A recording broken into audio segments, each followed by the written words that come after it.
From the studios of Farm Journal Broadcast, this is U.S. Farm Report. Welcome to U.S. Farm Report this first weekend of August. I'm Tyne Morgan, and here's what's in store over the next 60 minutes. Fertilizer price freefall after last year's sticker shock. Why the sudden shift? We look at nitrogen prices, some of the big ones, ammonia, 28 UAN products, 30 to 50% lower than where we were last year. A tall order. He is 55 feet tall, so once you get up onto the platform, it's kind of overwhelming how big he is. A giant effort to pay tribute to an iconic creation. We're traveling the countryside with Andrew McRae. We'll meet an avid Farmall collector who loves to show off his collection in the sunflower state. And in John's world, critical mass in rural America.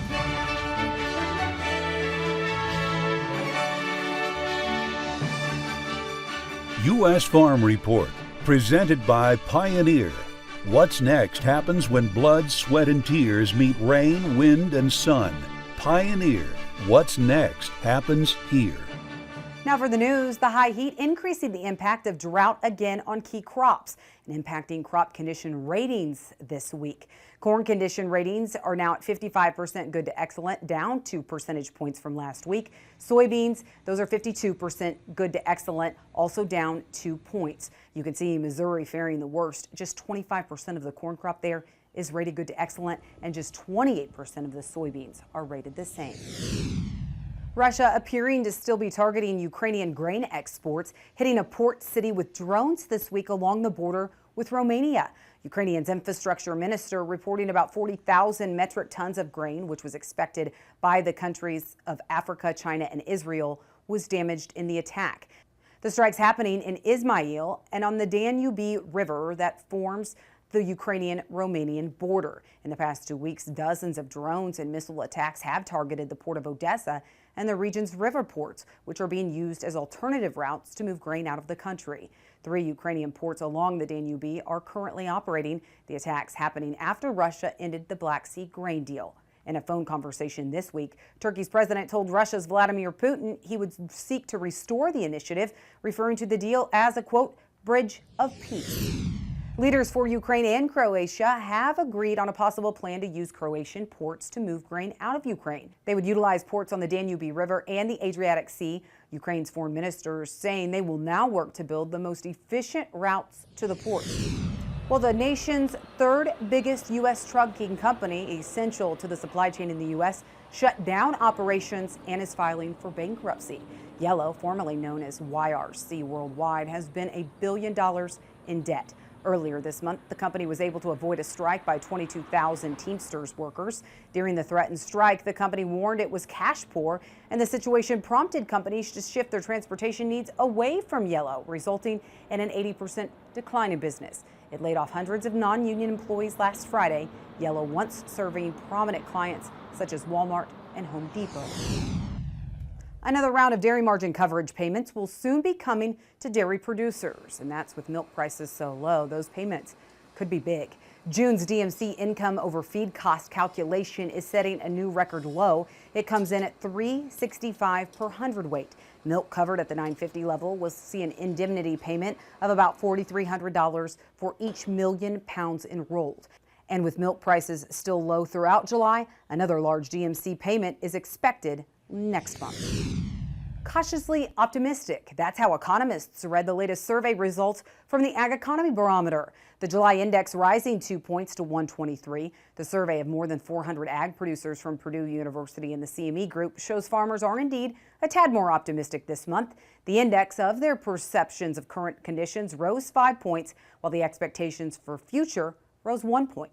The improving outlook comes amid price volatility, weather uncertainty, and rising interest rates. Despite those interest rates, farmers are still more positive when it comes to making big capital investments. The Farm Capital Investment Index rose 3 points this month to a reading of 45, and that index is now 9 points higher than it was a year earlier. 2/3, roughly 65% of the producers in the survey said they expect to see interest rates rise over the course of the next year. This month's survey also asked farmers about expectations for 2024 cash rents.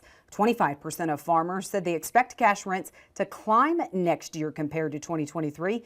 And of those 25%, nearly 1/3 expect rates to increase up to 5%, and nearly half thinks rates could climb 5 to 10%. A growing number of people simply can't eat meat without getting sick, and it's all from a tick. New numbers from the Centers for Disease Control and Prevention show thousands more Americans are testing positive for alpha-gal syndrome. It's a condition spread by tick bites that causes allergic reactions to eating red meat. In fact, the agency just announced up to 450,000 people in the U.S. may have been affected by the issue since 2010. Well, with some areas getting rain this week, it's also bringing out the weeds. And Farm Journal wants to know which weed in your fields do you love to hate? You can take our agweb.com survey by using the QR code on your screen. That's it for the news. Some of you saw a break from the high heat, but for others, you just continue to bake. We'll see if there's any relief in sight with your forecast next. Registration is open for the 2023 Pro Farmer Crop Tour, August 21st through the 24th. Attend one of our nightly meetings or join online as we gain insight on the 2023 growing season. Visit profarmercroptour.com/register to select the stop nearest you. Time now for a check of weather with meteorologist Matt Engelbrecht joining us this weekend. Matt, even with significant rains developing over portions of the Midwest and Plains, the latest drought monitor showed conditions across the country grew slightly worse, with the Southwest and Central Plains seeing temps 4 to 7 degrees above normal for this past week. Do you see a break in this high heat?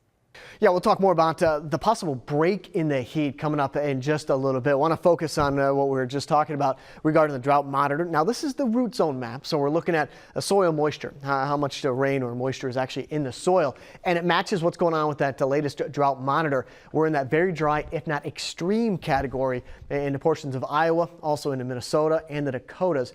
We'll get some relief, and as you'll see, it'll come in two ways. So first, a break in the heat for those locations and some rainfall. Details on that in just a little bit. We've had some help in regards to the drought and keeping some moisture in the soil. Now, Michigan into Indiana, Illinois, a little bit into Ohio, and especially down here into Tennessee and Kentucky. We've been inundated with so much water that we're actually seeing some blue pop up there, which is in the wet category. So let's go and look at the temperature outlook. When's that break in the heat going to come through? It's not going to be for everyone. I mean, it is still summer in and across the United States, and the heat is going to stay right where it's been all summer long. So Texas, Louisiana, back into the south and to the east, a pocket of cooler air starts to come in. And what this signals is a soft or a shallow trough developing across the United States towards the end of this weekend and next week. And as I mentioned, that's going to bring two things: cooler temperatures and the potential for some widespread rain. So you look at the precipitation outlook, and this is one of the better maps we have seen this season, in that a large portion of the United States will be at normal, if not wetter than normal conditions between August 8th and August 12th. So in that 4-day period, we expect some energy to come through the jet stream from the west to the east. It's not going to dive that far down to the south, and one of the reasons why we stay dry into the four corners. But this will spread some much needed rainfall in and across the United States. A bigger system than we've seen the past few weeks. Rather than a shower or thunderstorm here and a shower or thunderstorm there, this is going to be a little bit more expansive. So let's look at it. This is the jet stream coming up on Sunday. When I say shallow, that's exactly what this is. This white line digging just down to the south of the Dakotas. Enough energy and moisture, enough heat to produce some showers and thunderstorms. So by Monday, Tuesday, and Wednesday of next week, that dip starts to level out, but we are going to see some cooler air and some rain chances right along that zone, that gradient between the heat and that cooler air. Again, there's the jet stream on Monday. As you go into Tuesday, we start to see another push of some energy coming through, and there's your trend for the cooler than average temperatures and the possibility of more widespread rain. Thanks, Matt. Well, were the rains across the Midwest what took the wind out of the grain markets this week? Our marketing roundtables are next. Welcome back to U.S. Farm Report this weekend. We have Shelby Myers with Ever Ag making her debut here on U.S. Farm Report this weekend, as well as Arlen Suderman. I guess I could call you seasoned at this point, Arlen. I've lost count how many times we've had you on the show. Appreciate both of you being on Arlen, let's start off with you this week. We saw a lot of downward pressure on the markets despite things heating up between Russia and Ukraine, a drop in crop conditions. So what is pressuring the markets? Yeah, and it really goes back to Fitch's downgrading of U.S.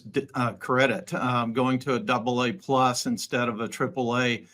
They follow Standard & Poor's, who did it back in, I think, 2011. Moody's has not downgraded yet. I predict that that's coming at some point down the road. And it really goes back to them pointing out how over the last 20 years, we've just had a series of spend, and borrow, and all these showdowns over the debt ceiling. And the next one's going to be on January 1, 2025, right after the 2024 elections. And by that time, we're going to be looking at the interest on this year's debt eating a larger and larger portion of our federal budget. I don't think Congress will want to talk about it until after that election. But if you look at usdebtclock.org, they are forecasting that the annual interest payments on our national debt 4 years from today will be over $2.5 trillion per year and continuing to rise. That'll be almost triple what we spend on national defense by that time, and well above what we spend on Social Security, Medicare, Medicaid. So bottom line is the markets are worried now with Treasury yields going higher this week following the downgrade, that credit's going to be tightening up, interest rates are going to be going higher. That's going to slow down the economy. That reduces demand for commodities. So the funds are selling the commodities in the face of that report. Well, near term, Shelby, when you look at a time when weather is the market mover, we've seen that. We've seen the situation in Ukraine that continued to move the markets. But this week, we did have some key rains, but we still had that heat. We had declining crop conditions. Is weather a factor at all that these traders are watching right now when, you have everything that Arlen mentioned that's hanging over their heads? Weather is certainly something that the markets are going to be trading on, especially moving from July into August. That is a key growing period, a key pollination period. When we're looking at soybeans in particular, that's when you're blooming and creating the pods that are going to generate yield. Something that we've seen, unless it's insanely catastrophic, a lot of the Ukraine and Russia news tends to be short-lived at this point. We really see some rallies throughout the day, but then those rallies are clawed back nearly just as quickly, and we're returning to trading on weather. I think a lot of commodity prices are getting in position ahead of next week's report because traditionally we've seen the August WASI report with yields that are well under expectations of that final yield. Usually we underestimate the expectations of what yield actually ends up being. And so adjusting to those historical perspectives, the drought monitor today certainly showed that we have a relief in weather and drought, but not necessarily in the quantity of drought. We still see a lot of severe drought that allows for not as improved conditions. At EverAg Insights, we are tracking the commodities in drought index, and we've seen some relief, but it's that severity that we've seen reduce, not necessarily the quantity. Okay, real quick, Arlen, Shelby mentioned that report next week. Do you expect USDA to update yield, and what is StoneX's forecast at this point? Yeah, StoneX's August customer survey revealed expectations for a 177 bushel yield for corn and 50.5 for soybeans. Now, 177 for corn, that's pretty much right where USDA was at in July. And our customers are asked to estimate what they think final yield in their territory will be. So that's where they think right now. I think there'll be a lot of movement between August, September, October on that number because there's going to be a lot of variability this year as we try to figure things out. But I think the key to that is with demand being so poor, we have plenty of corn to meet our demand. On soybeans, the other hand, 50.5 bushels per acre, if that verifies, would certainly leave us with a very tight balance sheet. All right, a lot more to talk about with next week's USDA report, as well as a look at demand, and we'll get into livestock as well. So stay tuned. We'll talk about that coming up later on U.S. Farm Report. The Journal of Rural Sociology found during the pandemic, more people moved to rural places, with a net migration of 0.43% between April 2020 in July 2021. And that compares to metropolitan areas that saw no change in net migration. But it wasn't a mass exodus, with people leaving urban areas to move to the country like some expected. John Phipps explains. Looking at rural depopulation from a distance is unsettling. Here is the national picture showing the continued loss of residents in about half of America's counties last year, most of them rural. This continues the trend shown in the 2020 census. Seen at ground level, there is another process at work that I have long compared to a nuclear physics phenomenon: critical mass. Here's a greatly simplified explanation. Fissile material such as uranium emits particles spontaneously. In nature, most of these particles hurtle away. If the material is purified and packed densely, uranium emits neutrons, which then hit neighboring atoms, releasing enormous energy and freeing even more neutrons. Lather, rinse, repeat. This is labeled a chain reaction. There's a precise amount and density of fissile material where the neutrons generated from collisions of atoms match the number of neutrons lost to their surroundings. The chain reaction becomes self-sustaining.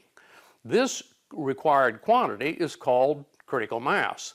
Managing the amount and structure can generate a controlled flow of energy, like in a nuclear power plant. The point is, there is a clear breakpoint with how much and what shape below which fission doesn't work. The concept of an absolute minimum amount of material, critical mass, has always struck me as applicable to social and cultural collections of people. There's a critical mass for groups. A baseball team has a critical mass of 9 players, for example. Similarly, for clubs, churches, community project teams, or any social organization. But like fissile material, groups can naturally decay below critical mass, essentially disappearing person by person.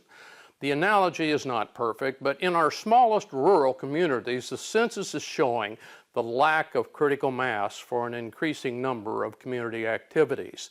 This occurs despite economic conditions. Illinois is an example of a booming ag economy and relentless population loss in the same place. While government funds and local economic resources can help, they can't fill the pews in meticulously maintained churches or the bleachers in shiny new gyms. With growing public antagonism to immigration and plummeting birth rates, where will the needed people come from? Like uranium, there is no substitute for the massive population, and there is scant evidence the decades-old trend of rural depopulation will reverse to create the critical mass needed for self-sustaining communities. Thanks, John. An obsession with Farmalls. We're off to Kansas to meet one avid collector in Tractor Tales next. Tractor Tales on U.S. Farm Report is brought to you by Farmall. 100 years of milestones, community, and memories. Since 1923, it's been the one for all. Celebrate with Case IH at farmall100.com. Hey folks, welcome back to Tractor Tales. Come with me this week. We're headed to Kansas to visit with Melvin Snoke about his Farmall 350. I bought it because it had live power takeoff on it, and running a bush hog, it's just a lot easier to creep into something, or you get in a heavy load to shift down a gear and keep power takeoff running. There's quite a bit of difference. The 300 was to replace the H's and the Super H, and it's substantially more power.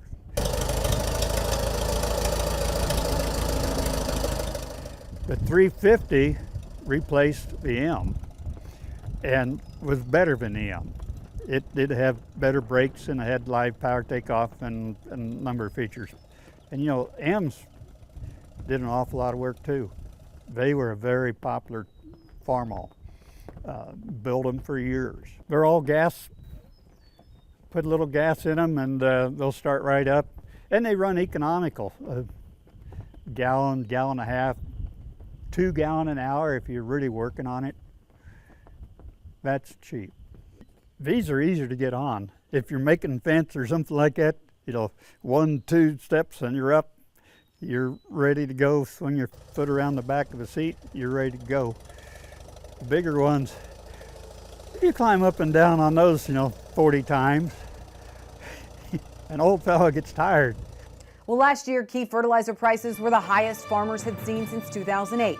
This year, those prices plummeted to the lowest since 2004. So what's behind the sudden shift? That's our Farm Journal report next.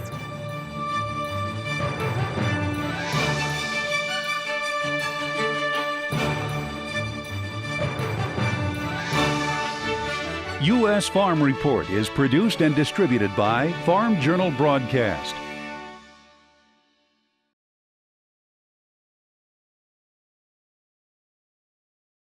Welcome back to U.S. Farm Report. Trusted, timely, tradition. If you're currently debating whether to lock in fall fertilizer prices right now, you are not alone. Key fertilizer prices have been in a bit of a free fall this year. From the peak in 2022, prices today look much different, and it's forcing farmers to take a serious look at locking in what they can, even as they try to navigate the possible outcome of this year's crop. We're going to walk into the one part of the field where there's actually some corn. The view from the road gives glimpses of production problems for Kyle Samp. These outside rows, this is what I would expect it to look like as dry as it's been. But walk deeper into his central Missouri fields. The thing that really is amazing to me walking out here is normally when we would be this dry,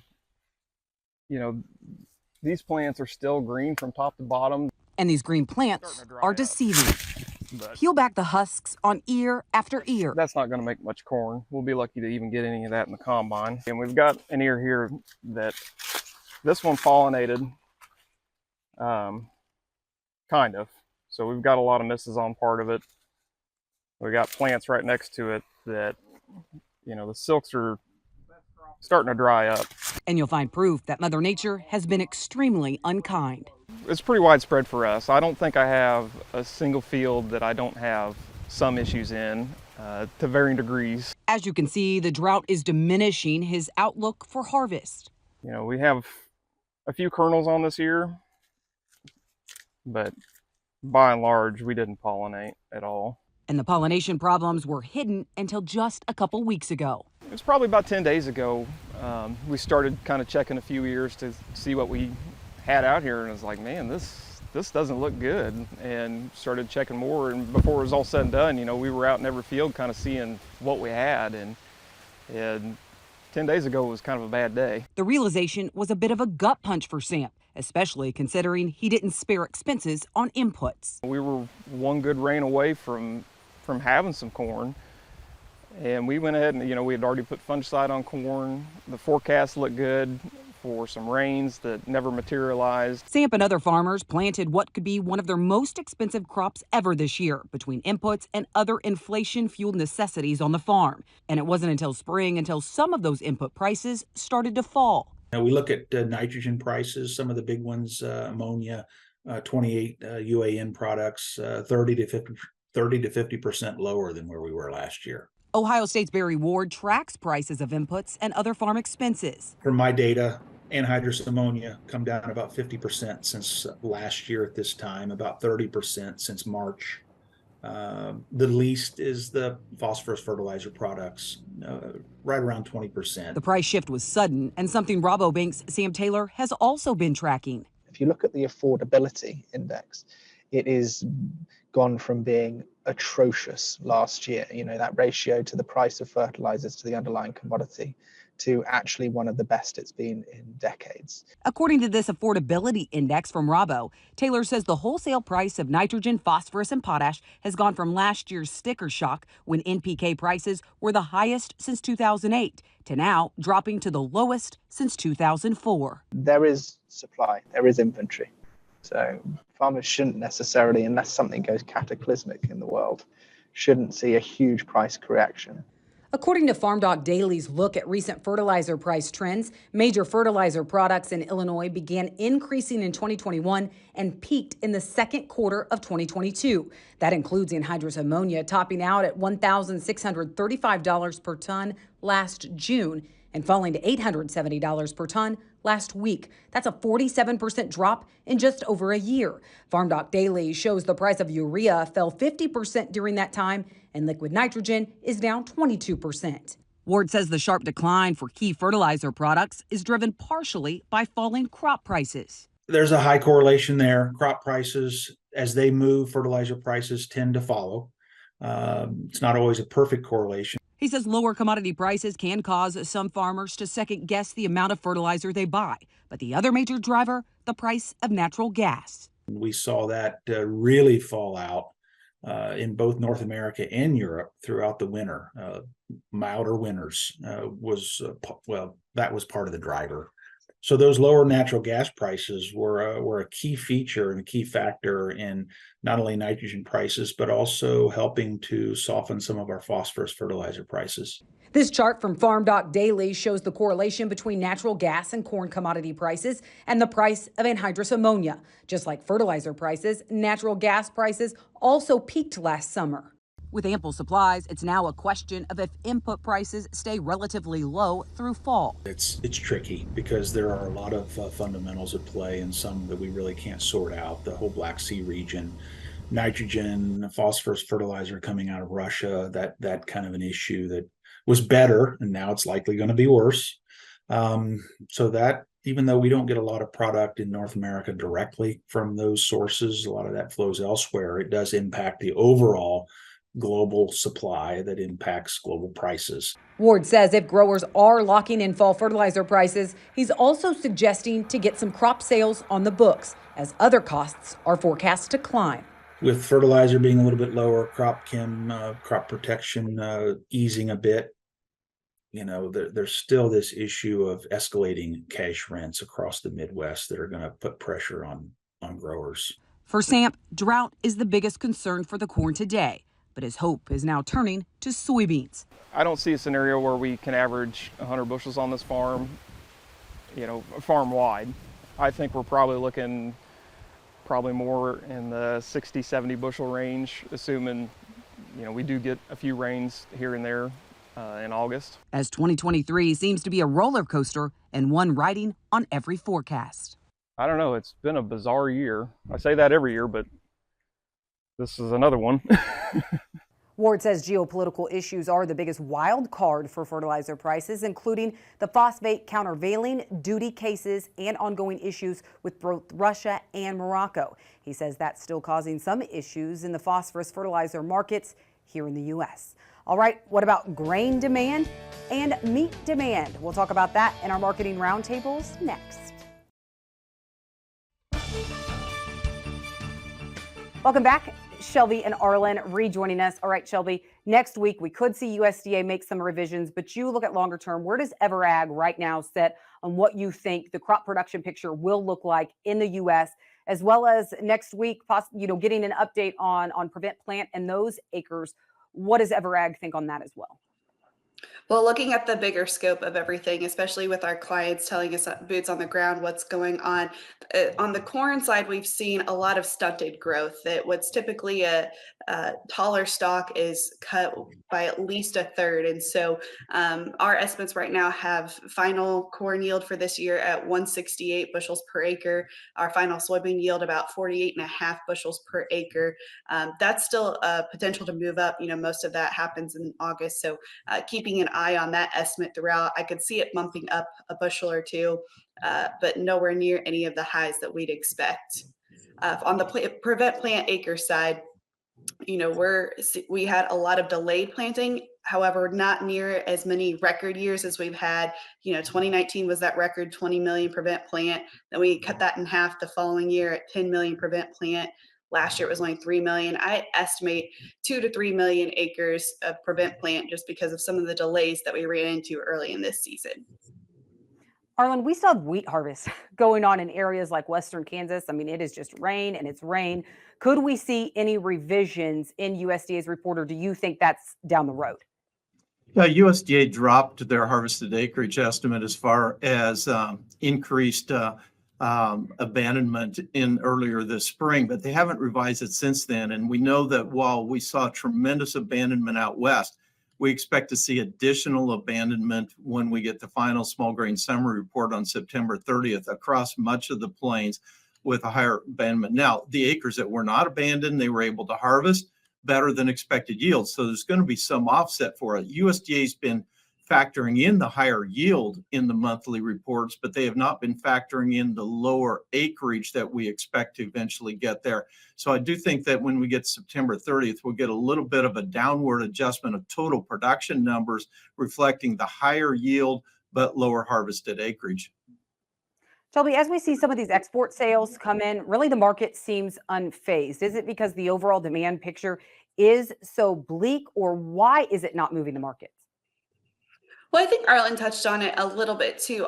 We're talking about kind of a tale of two balance sheets. On the soybean side, that's where a lot of these export announcements are coming in, and that's making our soybean balance sheet tighter and tighter. As I see this, a lot of it is going to China. China purchases a bulk of their U.S. exports throughout the fall season.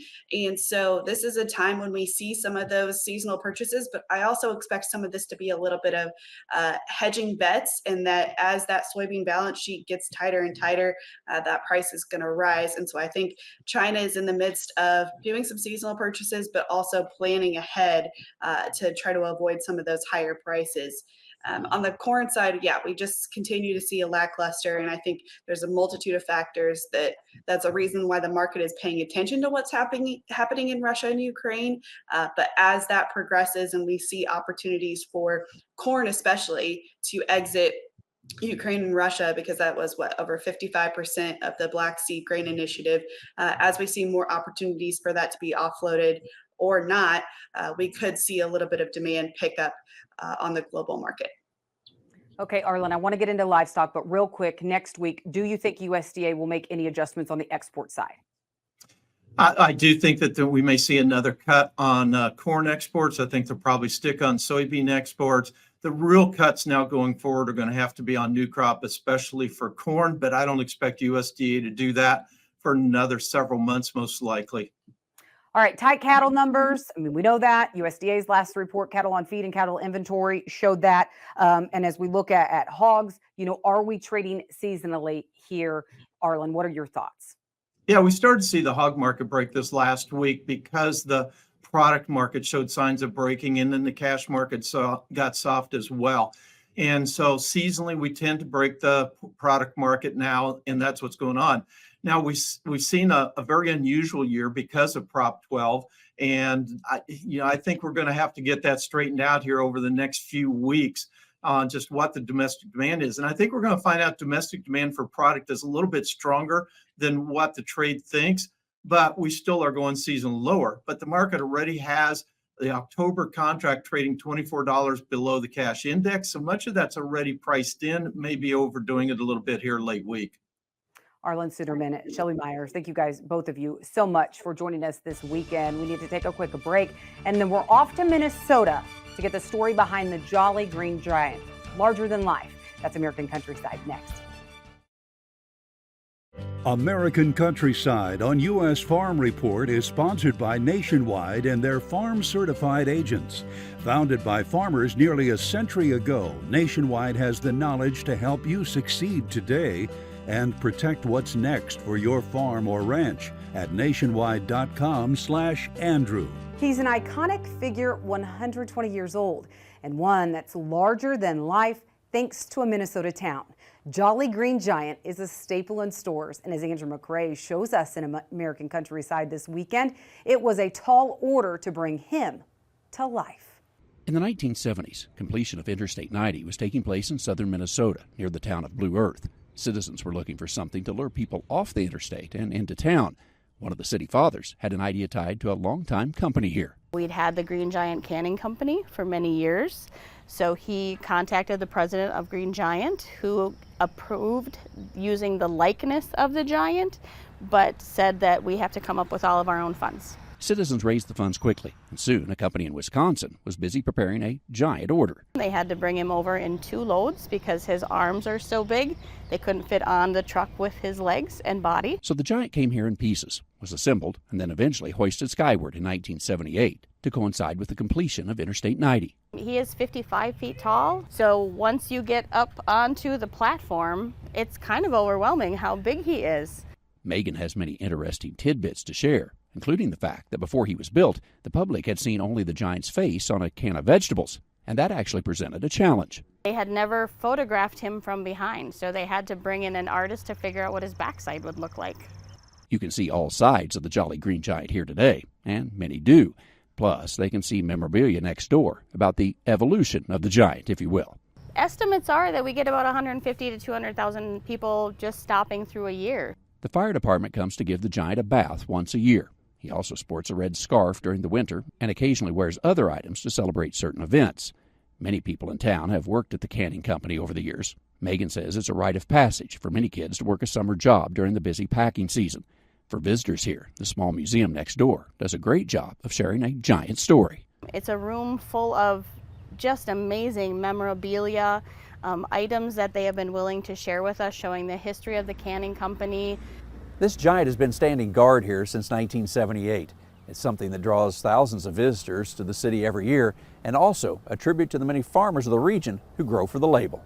Traveling the countryside in Blue Earth, Minnesota, I'm Andrew McCrae. Thanks, Andrew. And you can hear more of Andrew's travels at AmericanCountryside.com. Well, is water the new oil? That's customer support this week.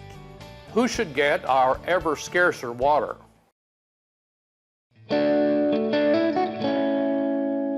Water rights and water fights heated up as the drought depleted precious resources out west. And it's a debate that doesn't seem to be drying up. That's customer support this weekend. There are signs that water is the new oil. You've covered the subject of foreign land ownership and rightly noted that it's a very small percentage. I think the issue that we really need to address, especially in the southwestern states, is the purchasing of farmland by corporate entities that have nothing to do with farming, but who solely want to obtain the water rights that the purchase of the ground includes. Their main reason for purchasing the land is to have a resource that they can sell to the highest bidder. How long before hedge funds and corporations own all the water rights and the farmer and the public are left to be the highest bidder to do without the needed resource? That's what David Marshall in Lafayette, Indiana. Well, as Mark Twain famously said, whiskey is for drinking, water is for fighting. While our arguably arcane water rights laws have provided thousands of billable hours for water lawyers in the West, I don't think we've seen anything yet. First in time, first in line may have seemed like a good idea centuries ago when rivers and groundwater appeared inexhaustible. The enormous use by modern agriculture, about 80% of our nation's water resources, is testing the practicality of those laws. I can't imagine modern lawmakers reforming those laws with needed speed, so the backup method of acquisition of water for consumers is to buy the water needed from agriculture. Bluntly put, there is a price for every gallon, and many farmers are just now realizing how extremely valuable those gallons are. As I have argued in every land use debate, from solar panels to suburban development, with rare exceptions due to location or unique qualities, the rights of landowners should be preeminent to allow the market to redistribute those assets. Consider the rapidly growing cities of the Southwest, like Phoenix, spending millions to buy water rights from nearby farmers currently growing alfalfa in the desert to feed dairy cows when milk is being dumped in Wisconsin looks to me like an inefficient market hampered by regulation and unable to rationally allocate assets. Between our outdated milk pricing programs and water laws, the outcome you described is just capitalism's way of solving a problem. farming may always be the optimal use for our ever scarcer water. I think not, but this is a problem being solved by accountants, not lawyers. Thanks, John, and send your questions or comments to John at mailbag@usfarmreport.com. A rodeo goat on the loose and the wild chase to track him down. That's From the Farm, next.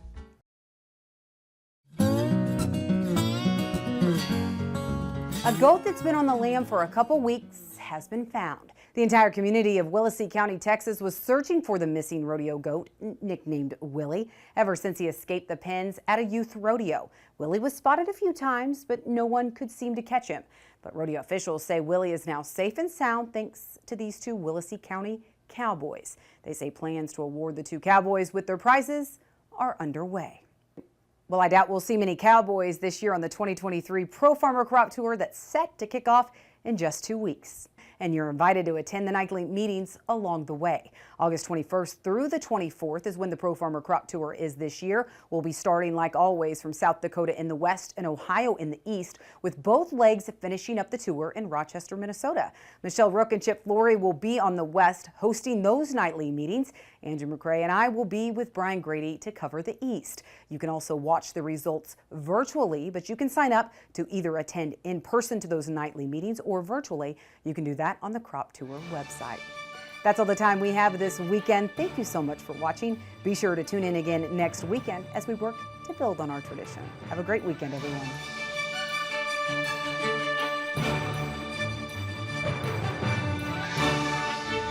U.S. Farm Report is produced and distributed by Farm Journal Broadcast.